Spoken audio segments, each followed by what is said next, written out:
Hello students.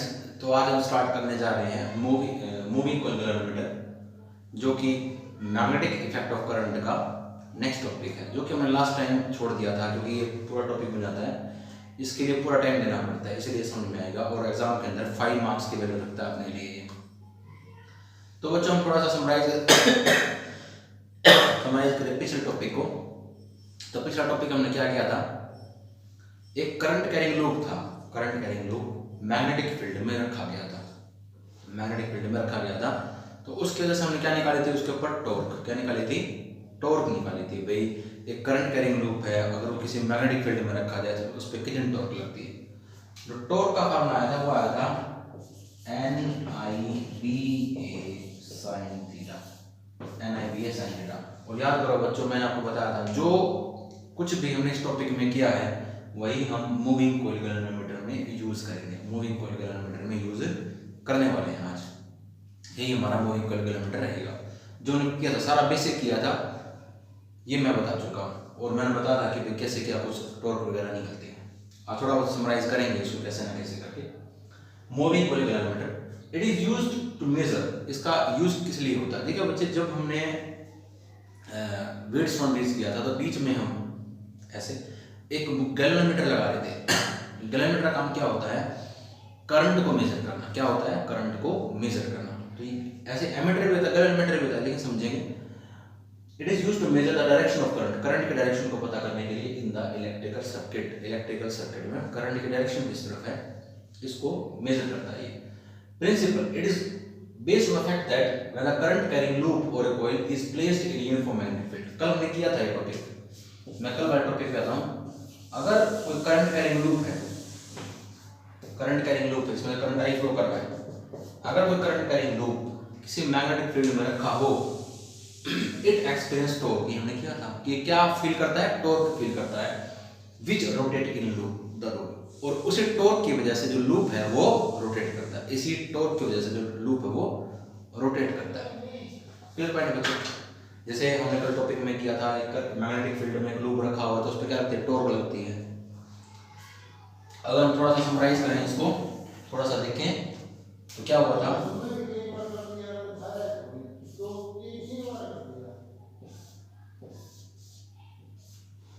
ये हमारा magnetic field में टॉर्क रख रखा है। ये क्या होगा? हमारा करंट। Current okay. तो क्या होगा? ऊपर एक फोर्स लग रही थी F1, नीचे फोर्स F2, इस तरफ फोर्स F3, इस तरफ फोर्स F4। तो ये क्या हो गया बच्चों? ये आपस में कैंसिल हो गए। कल हमने किया था पिछले लेक्चर में, ये आपस में क्या हो जाएंगे? कैंसिल, क्योंकि लाइन ऑफ फोर्स एक ही होगी और ये परपेंडिकुलर है दोनों लाइन ऑफ फोर्स के।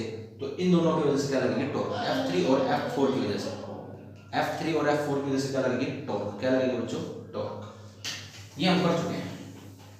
क्लियर है बच्चों? थोड़ा सा डायग्राम देख लेते हैं, कंस्ट्रक्शन कैसा बनाया गया। इसमें दो पोल है, एक नॉर्थ पोल और एक साउथ पोल। नॉर्थ और साउथ के बीच में क्या रखी हुई है? कॉइल। क्या रखी हुई है?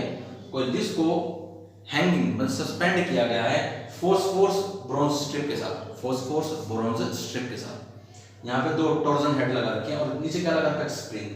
ये कॉइल है बच्चों, बीच में क्या है? Coil. Soft iron core, soft iron coil है, सॉफ्ट आयरन कोर की कॉइल है। यहाँ पे क्या लगा रखा है? एक स्प्रिंग लगा रखा है। क्या लगा रखा है बच्चों? स्प्रिंग। Clear point? यानी इस कॉइल से एक स्प्रिंग अटैच कर रखा है। और ये कॉइल है, ये नॉर्थ और साउथ, कॉइल नॉर्थ और साउथ पोल के बीच, एक स्ट्रॉन्ग मैग्नेट के बीच में रखा गया।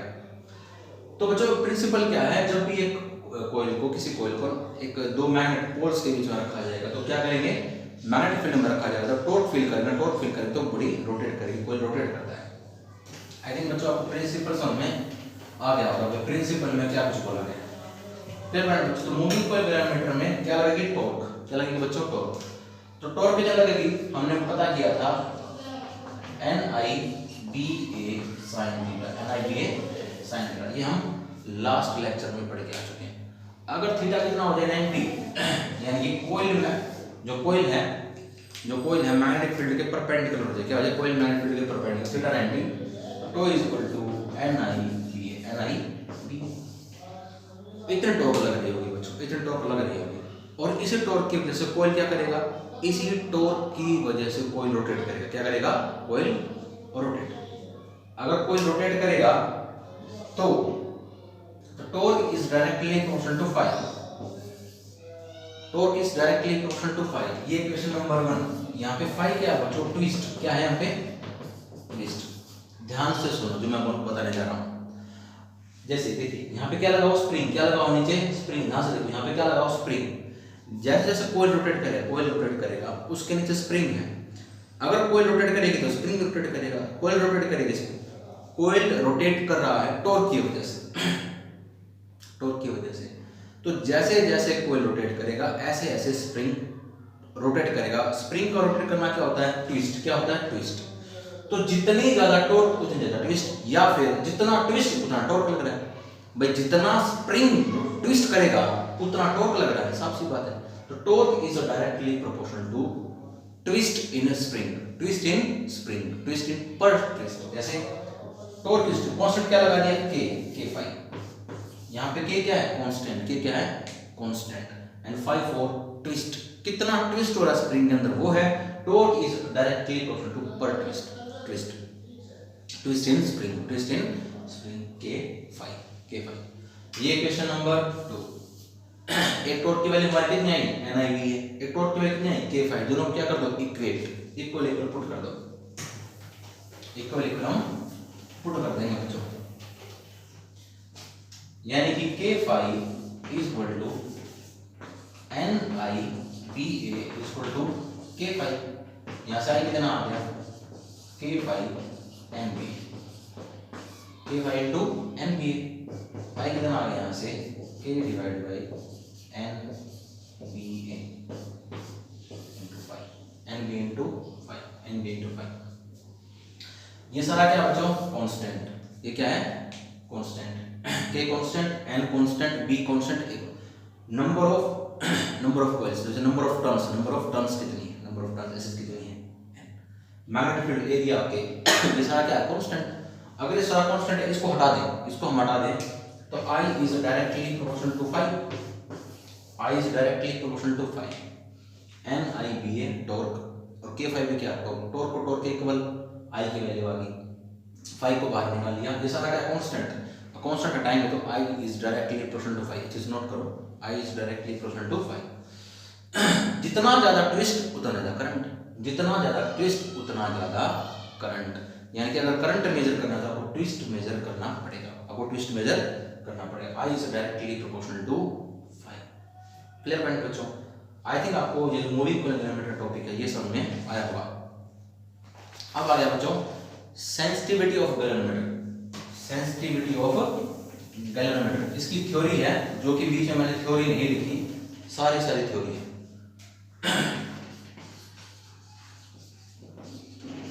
Sensitivity of galvanometer, sensitivity of galvanometer, current sensitivity, current sensitivity. बच्चों सेंसिटिविटी क्या होती है, सेंसिटिविटी देखिए एक एडवर्टाइजमेंट के बारे में आपने सुना होगा कि बच्चे ने ठंडा खाया, उसके दांतों की सेंसिटिविटी थी, सर में दर्द होना स्टार्ट हो गया। मतलब थोड़ा सा ठंडा खाया, थोड़ा सा ठंडा कुछ लगा दांतों पे और सर में दर्द बहुत ज़्यादा तेज हो जाए, सर में दर्द बहुत ज़्यादा तेज हो जाए, मतलब उसको बोलते हैं सेंसिटिविटी ऑफ टीथ, दांतों की सेंसिटिविटी, दांतों की सेंसिटिविटी।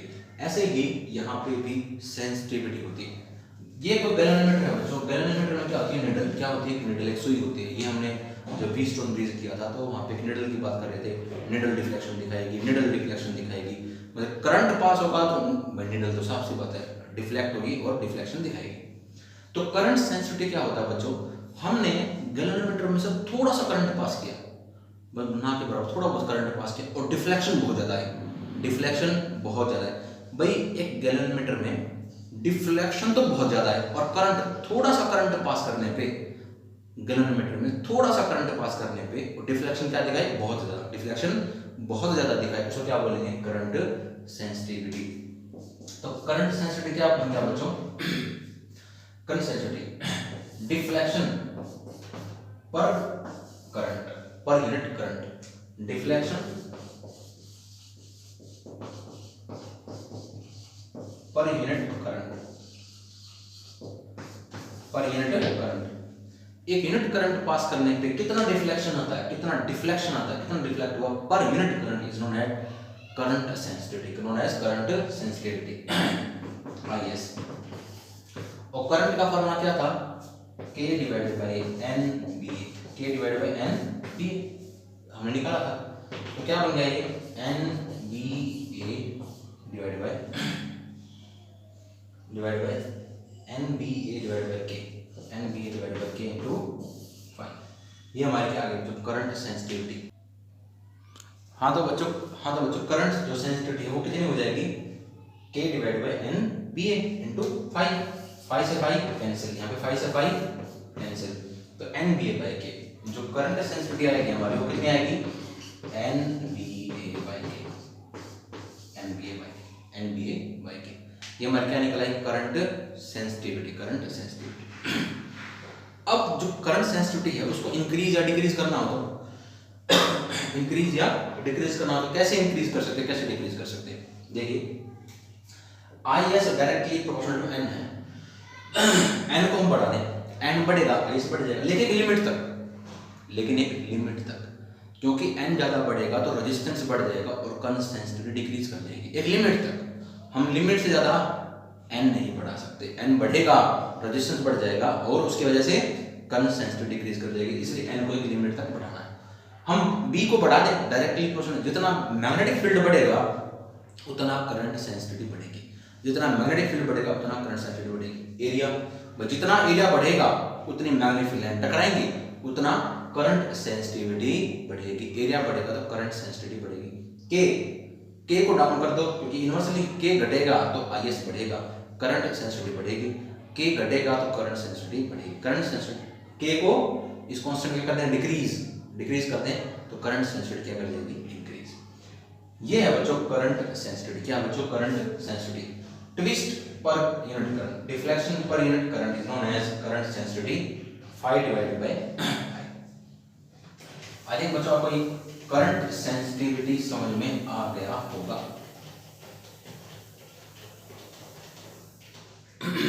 अब बच्चों वोल्टेज सेंसिटिविटी। क्या बच्चों, वोल्टेज सेंसिटिविटी यानी कि डिफ्लेक्शन पर यूनिट वोल्टेज, एक यूनिट वोल्टेज चेंज करने पे कितना डिफ्लेक्शन दिखाता है।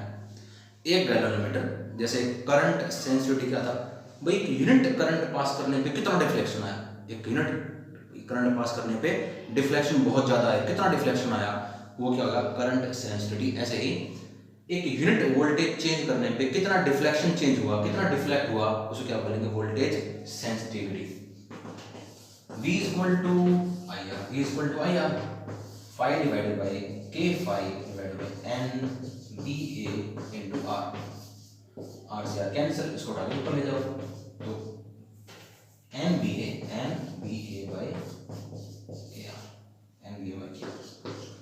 ये हमारे क्या निकला है बच्चों, वोल्टेज सेंसिटिविटी। क्या निकला है, voltage sensitivity. Deflection per unit voltage, deflection per unit voltage,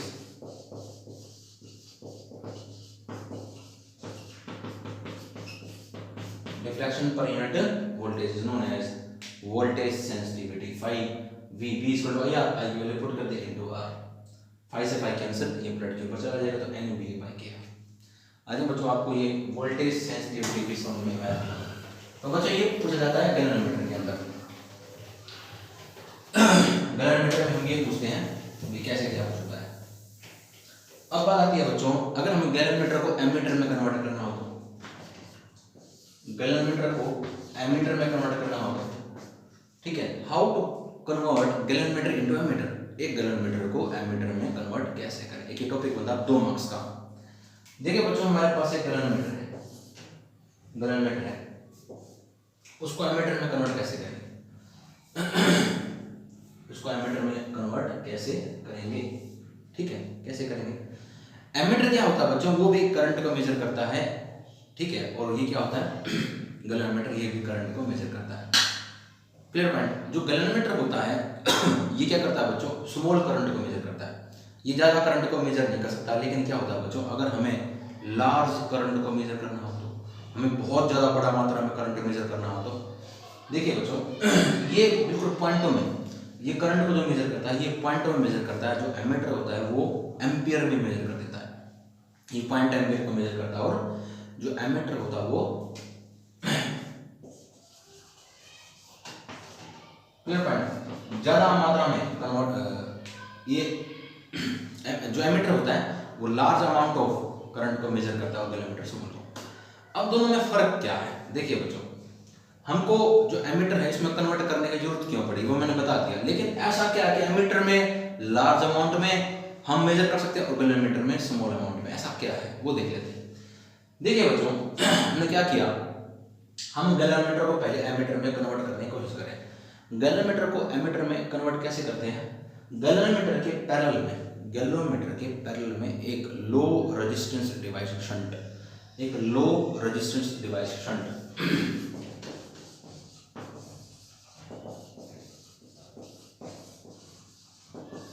low resistance device shunt लगा देते हैं। क्लियर पॉइंट, इसकी भी कुछ रेजिस्टेंस है, इसकी कुछ रेजिस्टेंस है, दोनों की कुछ ना कुछ रेजिस्टेंस है, लेकिन पैरेलल में रेजिस्टेंस क्या हो जाएगी, डिवाइड, पैरेलल में रेजिस्टेंस डिवाइड, तो हमने इसके पैरेलल में लगा दिया। तो इस तरफ क्या आ जाएगा करंट IG, तो इस तरफ कितना चला जाएगा I माइनस IG। देखिए हमने कितना करंट प्रोवाइड किया स्टार्टिंग में I, तो गैलोमीटर में कितना किया IG, तो शंट में कितना जाएगा I माइनस IG, क्योंकि अगर IG यहाँ पे गया है I माइनस IG पर जाएगा, कट के वापस आएंगे जाएगा, दोनों को एडिशन करेंगे। ओके, पेन पैरेलल इन पैरेलल में वोल्टेज क्या रहेगी सेम, तो voltage in galvanometer is equal to voltage of shunt, दोनों की वोल्टेज क्या आ जाएगी सेम, वोल्टेज क्या हो जाएगी सेम, वोल्टेज हमारी क्या आ जाएगी सेम। Clear point. देखिए बच्चों, हम गैलोमीटर को एमीटर में कन्वर्ट कर रहे हैं, क्यों कर रहे हैं ये मैं बताऊंगा, वो मैं बता भी चुका हूँ कि galvanometer small amount of current को मेजर करता है, एमीटर हायर करता है। वो कैसे करता है एक बार देख लेते हैं, इसको कन्वर्ट करके देख लेते हैं जैसे क्या कुछ होता है। वो मैंने कन्वर्जन का तरीका क्या बताया कि अगर हम गैलोमीटर के पैरेलल में एक लो रेजिस्टेंस डिवाइस शंट, ठीक है शंट, लो रेजिस्टेंस डिवाइस एक शंट लगा दें तो गैलोमीटर एमीटर में कन्वर्ट हो जाता है। इन पैरेलल क्या रहेगा, voltage of galvanometer end voltage of shunt, जितनी वोल्टेज है इसकी उतनी वोल्टेज है इसकी, इन पैरेलल दोनों सेम रहती है। V equal to I, galvanometer में कितना करंट IG, R कितना G के बराबर, R कितना G के बराबर IG इंटू G। अब इसमें current I minus IG and R shunt के बराबर। ओके, तो यहां से S की वैल्यू कितनी आ जाएगी, IG divided by I minus IG into G। ये हमारी क्या निकल आई, मतलब शंट की वैल्यू, किसकी निकल आई, शंट की वैल्यू। देखिए S एक तरफ कर लिया, इसको उठा के नीचे ले IG by I minus IG into G, IG minus, क्योंकि पैरेलल वोल्टेज सेम, जितनी वोल्टेज गैलोमीटर में उतनी वोल्टेज शंट में, तो current into resistance, current into resistance. हमको क्या चाहिए, शंट की वैल्यू, कितना शंट की कितनी वैल्यू लगाई, क्लियर फ्रेंड बच्चों, आई थिंक आपको ये शंट निकालना आया होगा। अब हमें चाहिए IG की वैल्यू, कितना गैलोमीटर में कितना करंट पास होगा, गैलोमीटर में कितना करंट पास होगा, अगर हमको वो निकालना हो तो S हमारा निकल गया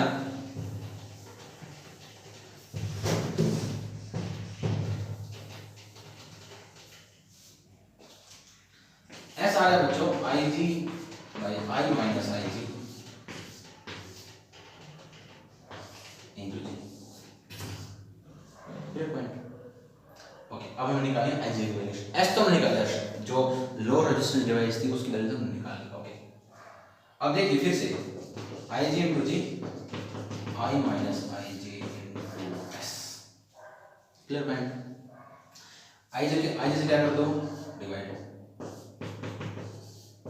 IG से क्या कर दिया, डिवाइड, इससे ये कैंसिल, G इक्वल इसके नीचे अलग उसके नीचे अलग, I by IG 1 plus IG इसके नीचे कैसे, जैसे IS माइनस IGS बाई जैसे S को अंदर मल्टीप्लाई करके, अब इसके नीचे अलग इसके नीचे अलग, फिर से S का ले दिया कॉमन, S का ले दिया बच्चों कॉमन, हमारा ये क्वांटिटी निकल के आएगी। ओके, एस को क्या ले आए नीचे, एस को डाला है नीचे, तो G by S I by G minus 1। Okay, अब इसको उठा के ले आओ इस तरफ, G by S plus 1 I by G. देखिए बच्चों, फिर से वही इक्वेशन ले लें, I G into G I minus I G equal to S. I जी से थ्रू आउट डिवाइड, आई जी से आई जी कैंसिल, इस तरफ बच गया G I by I G minus 1 S. S को उठा के ले आए नीचे, 1 को उठा के ले आए इस तरफ, प्लस का हो गया, आई बाई आई जी बच गया।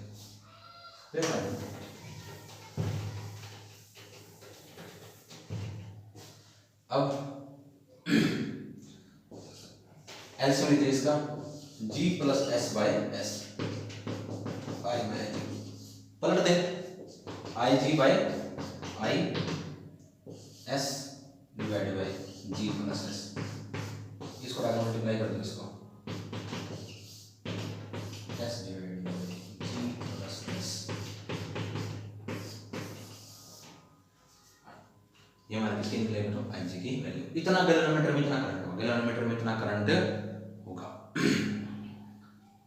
एलसीएम लिया, पलटा, आई जी एक तरफ और बाकी एक तरफ, ये हमारी शंट की वैल्यू और ये हमारी आई जी की वैल्यू, दोनों पूछे। अब बच्चों ध्यान से देखो, इसमें देखो ध्यान से, देखिए बच्चों क्या होता है, मान लें यहाँ पे 1000 एम्पियर का करंट आ रहा है, जो मैं क्वेश्चन कर रहा था 1000 एम्पियर का करंट आ रहा है, 1000 एम्पियर का करंट आ रहा है। तो इसके अंदर मैंने गैलोमीटर में एक कंस्ट्रक्शन की थी, यहाँ पे हमने क्या बताया था, कोयल के नीचे स्प्रिंग होता है, कोयल के नीचे स्प्रिंग होता है, कोयल के नीचे स्प्रिंग होता है। ओके, तो क्या होता है बच्चों, जैसे हम करंट पास करते हैं, अगर हमने हाई लेवल करंट पास करते हैं, हाई लेवल का करंट पास कर दिया तो स्प्रिंग टूट जाता है, वो स्प्रिंग टूट जाता है क्योंकि उसकी इतनी ही टेंडेंसी होती है कि इतना ट्विस्ट कर सकता है जितना उसकी कैपेबल होता है। और वो स्प्रिंग कब नहीं टूटता, अगर एक लिमिट के अंदर, जैसे 0.5 एम्पियर, मतलब कि पॉइंटों में जो एम्पियर करंट पास करते हैं उसको तो झेल जाता है, उसको सहन कर लेता है, लेकिन ज्यादा करंट पास करेंगे तो क्या करेगा बच्चों, वो स्प्रिंग टूट जाता है, उसकी कैपेसिटी नहीं रहती ज्यादा ट्विस्ट होकर सहन करने की। तो उस केस में क्या होता है, जैसे ही 1000 एम्पियर आया बच्चों, 1000 एम्पियर करंट आया तो क्या होगा, कुछ एक एम्पियर, कुछ पॉइंट एम्पियर तो जी में से पास करता है और बाकी सारा का सारा करंट कहां से पास कर जाएगा, एस से। कहां से पास कर जाता है बच्चों, एस में से, एस में से, क्योंकि ये क्या है, लो रेजिस्टेंस डिवाइस है, लो रेजिस्टेंस डिवाइस है। हमने लो रेजिस्टेंस डिवाइस क्यों लगाया, सोच के देखो, खुद दिमाग लगाइए। करंट उस रास्ते पे जाना पसंद करेगा जहां पे उसको रुकावट सबसे कम हो, करंट उस रास्ते पे जाना पसंद करेगा, जैसे आप हो, आप किस रास्ते पे जाना पसंद करोगे, आप उस रास्ते पे जाना पसंद करोगे जहां पे रुकावट सबसे कम हो। तो हमने लो रेजिस्टेंस डिवाइस लगाया, मतलब ना के बराबर, बहुत कम तो किस में से पास करे, जी में से। गैलोमीटर में से करंट क्या करे, बहुत कम पास करे, क्योंकि हमको पता है गैलोमीटर में से करंट कम पास करेगा और वो उसी को सहन कर सकता है, क्योंकि इसमें स्प्रिंग होता है, वो ट्विस्ट होते ही जल्दी से टूट जाता है। तो हमें क्या चाहिए, यहाँ से कम करंट पास करे, तो हम क्या करेंगे, एक लो रेजिस्टेंस डिवाइस लगाएंगे। अगर हमने 1000 एम्पियर करंट पास कर दिया तो कहां से पास कर जाएगा, 999 एम्पियर, 999 एम्पियर कहां से पास कर जाएगा, शंट में से पास कर जाएगा, और सिर्फ एक या कुछ पॉइंटों में जो एम्पियर है वो गैलोमीटर से पास करेगा, क्योंकि वो क्या है, लो रेजिस्टेंस डिवाइस है। सारा करंट कहां से पास कर जाएगा, शंट में से, और यहां से थोड़ा बहुत करंट पास करेगा, जो कि एक सेफ लिमिट में होगा, गैलोमीटर भी सेफ रहेगा, और ये एमीटर में कन्वर्ट हो चुका है। इसलिए हम एमीटर का यूज करते हैं बड़े बड़े अमाउंट में जो करंट है उसको मेजर करने के लिए। आई थिंक बच्चों आपको ये टॉपिक समझ में आ चुका है कि भाई गैलोमीटर को एमीटर में कन्वर्ट कैसे करना है। क्लियर पॉइंट बच्चों। अब हम कन्वर्ट करने जा रहे हैं, हाउ टू गैलोमीटर को वोल्टमीटर में कन्वर्ट। कैसे बच्चों, गैलोमीटर को वोल्टमीटर में कन्वर्ट। हमारा कैमरा काफी अच्छे से काम कर रहा है, कैमरा बहुत अच्छे से काम कर रहा है, ठीक है। ये हमारा क्या है, गैलोमीटर। ये क्या बच्चों, गैलोमीटर। ये क्या है, रेजिस्टेंस आर। जैसे एमीटर में कन्वर्ट करने के लिए हमने क्या किया, एमीटर में कन्वर्ट करने के लिए हमने किया, गैलोमीटर के पैरेलल में एक रेजिस्टेंस लगाया, लो रेजिस्टेंस शंट। लेकिन यहाँ पे क्या करते हैं, वोल्टमीटर में कन्वर्ट करने के लिए बच्चों, वोल्टमीटर में कन्वर्ट करने के लिए गैलोमीटर को वोल्टमीटर में, गैलोमीटर को वोल्टमीटर में गैल्वेनोमीटर के सीरीज में एक रेजिस्टेंस लगाते हैं, हाई रेजिस्टेंस, हाई लेवल का रेजिस्टेंस आर। Clear point. अब हमें आर की वैल्यू निकालनी है, ये वोल्ट मीटर बने, क्या बन गई है, वोल्ट मीटर। कैसे, सीरीज में क्या रहता है, करंट सेम, तो current in galvanometer is equal to current in resistor, जो रजिस्टर लगाया हमने, रजिस्टर की रेजिस्टेंस आर है। Clear point. तो यहां से लेके यहां तक Vg और ये V माइनस Vg। सपोज कीजिए बच्चों हमने यहां से लेके यहां तक, यहां से लेके A पॉइंट से लेके B पॉइंट तक, A पॉइंट से B पॉइंट तक जो पोटेंशियल रखा, कितना रखा, V। A और B के बीच में कितना पोटेंशियल था, V। तो पोटेंशियल क्या हो जाएगा, डिवाइड गैल्वेनोमीटर का पोटेंशियल Vg, तो यहाँ पे V माइनस Vg, यहां से लेके वहां तक A और B के बीच का जो पोटेंशियल है वो है V। तो G का पोटेंशियल Vg, तो R का V माइनस Vg। ओके। और सीरीज में करंट क्या होता है, सेम, करंट सेम, तो जितना करंट गैल्वेनोमीटर में उतना करंट रजिस्टर में, क्योंकि गली है, गली में करंट सेम। तो V equal to IR, V equal to IR, तो I कितना आ गया बच्चों, V बाय R, I कितना आ गया, V बाय R। तो V बाय R, R कितना हो गया, G, V कितना हो गया, V minus Vg by R। देखिए V by R, V by R, galvanometer की रेजिस्टेंस G ले ली हमने, V by R, R resistance हमें निकालनी है, R की वैल्यू, R को उठा लेंगे ऊपर, R को उठा लेंगे ऊपर, V minus Vg by Vg। ये क्या निकलेगा बच्चों, हमारी R की वैल्यू, किसकी निकलाई, रेजिस्टेंस की वैल्यू, ये रेजिस्टेंस की वैल्यू निकला।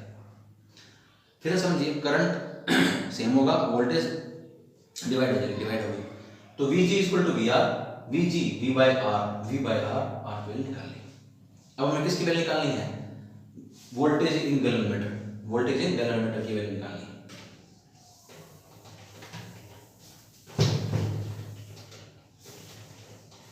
अब कैसे निकालेंगे इसे, देखिए इसको उठा के ले जाओ इस तरफ, उसको उठा के ले आओ ऊपर, तो R bye G equal to V minus Vg by G, V minus Vg by sorry Vg। इसको उठा के ले जाओ नीचे, इसको उठा के ले आओ ऊपर। Clear point. ओके, इसको कर दो रफ, तो R bye G, V by Vg minus 1, this by this अलग अलग करके सॉल्व कर दिया। इसको उठा के ले आओ इस तरफ, R bye G plus 1 V by Vg, V by Vg,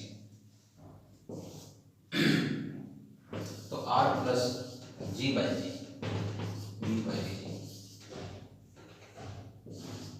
तो Vg by V equal to G by R plus G, G by R plus G।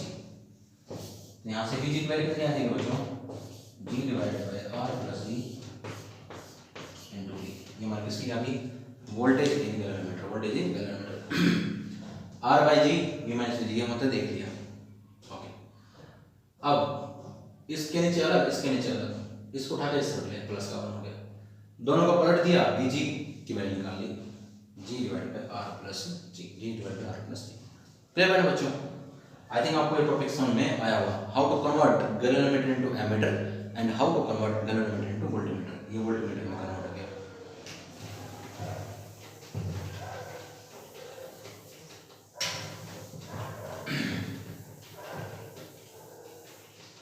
Clear point.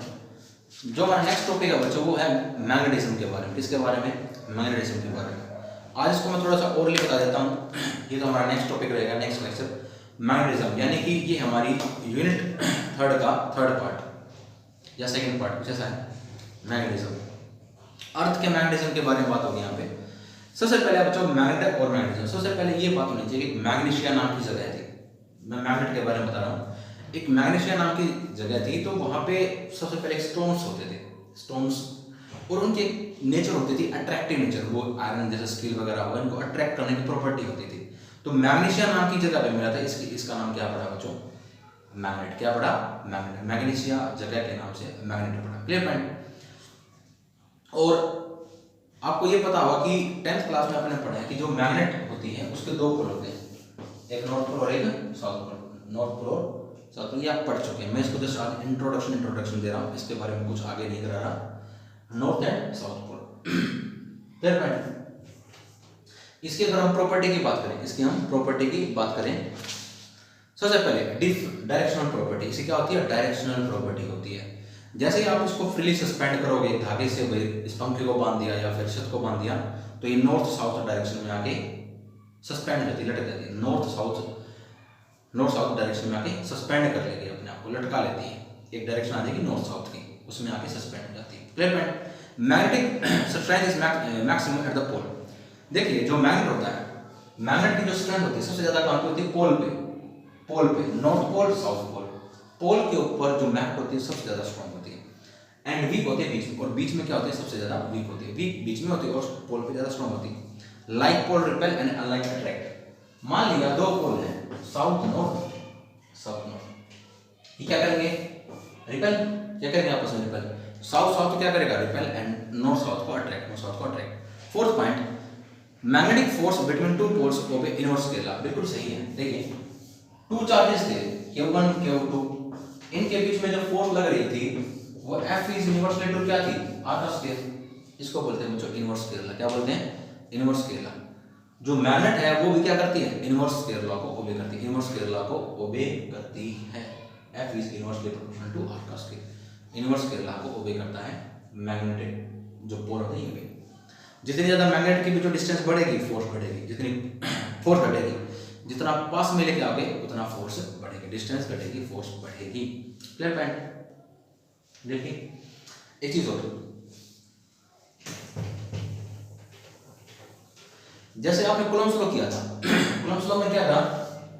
Two charges थे, Q1 Q2, F is proportional to Q1 Q2। Electrostatic force and inversely to R square and inversely to R square. यहाँ पे क्या बच्चों? दो पोल हैं, एक north south, इसको बोलते हैं प्लस m, इसको बोलते हैं माइनस m। जो नॉर्थ पोल होता है उसको प्लस से डिनोट करते हैं और इसको माइनस से। हमने यहाँ पे इसका नाम दे दिया m1, इसका नाम क्या दे दिया? m2। वैसे नॉर्थ को प्लस m से और साउथ को माइनस m से, m1 m2। इनके पीछे कुछ ना कुछ डिस्टेंस भी होगी, कुछ ना कुछ डिस्टेंस भी होगी। Clear point.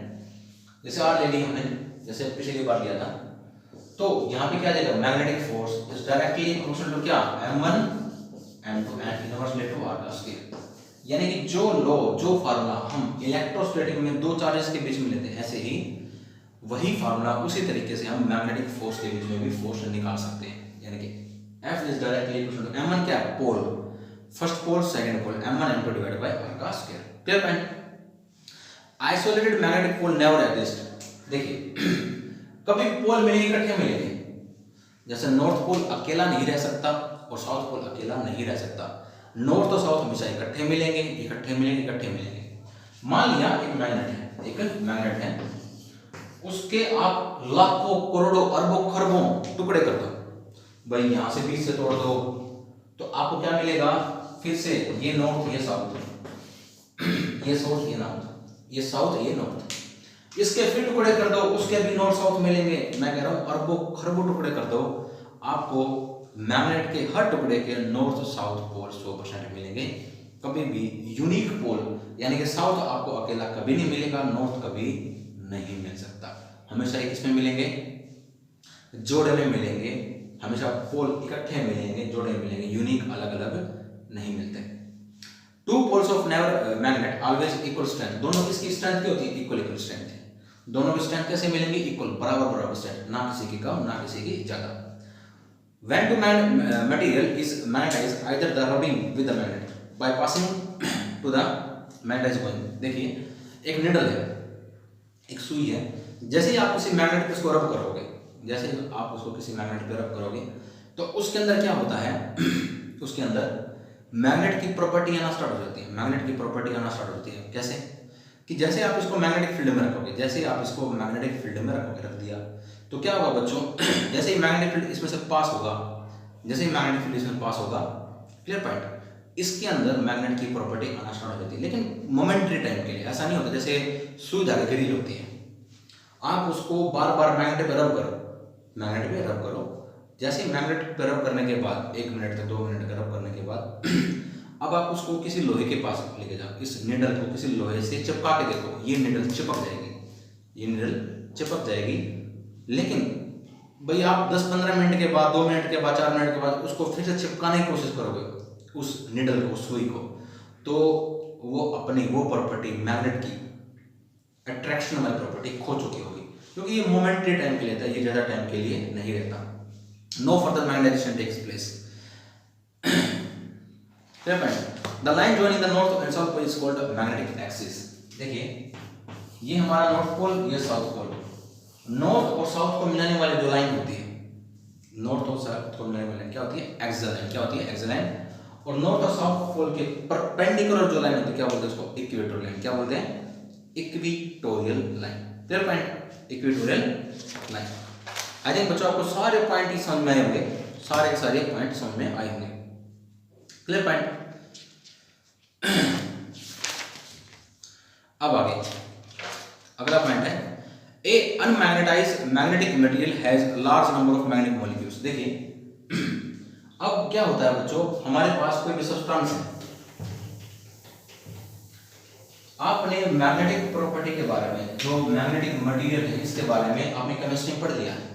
मान लिया एक सब्सटेंस है हमारे पास, एक सब्सटेंस है, क्या होता है शुरू में जितने भी एटम्स होते हैं, जितने भी एटम है इसके अंदर, सबकी ओरिएंटेशन अलग अलग डायरेक्शन में होती है। जो सबकी ओरिएंटेशन होती है बच्चों वो क्या होती है? अलग अलग डायरेक्शन में होती है, कि सबकी ओरिएंटेशन सेम डायरेक्शन में नहीं होती। अगर ओरिएंटेशन अलग अलग डायरेक्शन में होती है, जैसे हम क्या करते हैं इसको मैग्नेटिक फील्ड में रखेंगे। क्या करेंगे? मैग्नेटिक फील्ड में रखेंगे तो क्या हो जाएगा बच्चों? सबकी डायरेक्शन क्या हो जाएगी? सेम डायरेक्शन में आ जाएगी। और ये क्या हो जाएगा? एक मैग्नेटिक बिहेवियर दिखाना स्टार्ट कर देता है। निडल के अंदर, सुई के अंदर भी ऐसा ही हुआ था। सुई के अंदर जितने भी एटम्स थे वो अलग अलग डायरेक्शन में थे, लेकिन जैसे ही मैग्नेटिक फील्ड में रखा वो सब क्या आ गए? एक डायरेक्शन में आ गए। लेकिन थोड़ी देर के बाद एनवायरनमेंट में जैसे ही पड़ी रही, वो रखी रही, तो वो क्या होगी? फिर से इसमें कन्वर्ट होगी। इसको बोलते हैं टेम्परेरी मैग्नेट। क्या बोलते हैं? टेम्परेरी मैग्नेट, थोड़े टाइम के लिए मैग्नेट बनना। Clear point? इसको अगर हमने कोई परमानेंट मैग्नेट बना दी, कोई हमारे पास कोई मैग्नेट है, जैसे कोई परमानेंट मैग्नेट है, उसको हम क्या करते हैं? हथौड़े से पीटते हैं या फिर उसको गर्म करते हैं, तो उसकी भी मैग्नेटिक प्रॉपर्टी धीरे धीरे करके खत्म हो जाती है। मैग्नेटिक प्रॉपर्टी धीरे धीरे करके खत्म हो जाती है, लगातार घटती रहती है। Clear point? बाय हैमरिंग, हथौड़े मार मार के गर्म करके घटती रहती है। तो ये क्या हो जाएगा बच्चों? डीमैग्नेटाइज। क्या हो जाएगा? एक बार मैग्नेटाइज हुआ फिर क्या होगा? डीमैग्नेटाइज। क्लियर पॉइंट बच्चों? तो बच्चों ये था इंट्रोडक्शन नेक्स्ट चैप्टर का। Clear point? तो हम फिर मिलते हैं। Thank you.